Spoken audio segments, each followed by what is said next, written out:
Hi everyone, today in front of me I've got fake Samsung, and let me share with you how to change the system language on this device.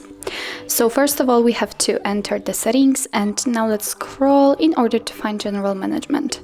Now let's tap on language and input and enter the language. And as you can see here, we've been transferred to the full list of all available languages from which we can choose. So all you have to do is simply find the one you would like to set and tap on it. So let me pick French, for example. Let's tap on it. And as you can see, it actually immediately changes, so it means that from now on, the whole system, the whole menu will be in the chosen one. So let me get back, let me show it to you again, let me get back to English, let me find it and tap on it. And as you can see, the same situation. So actually this is how to change a system language in your fake Samsung.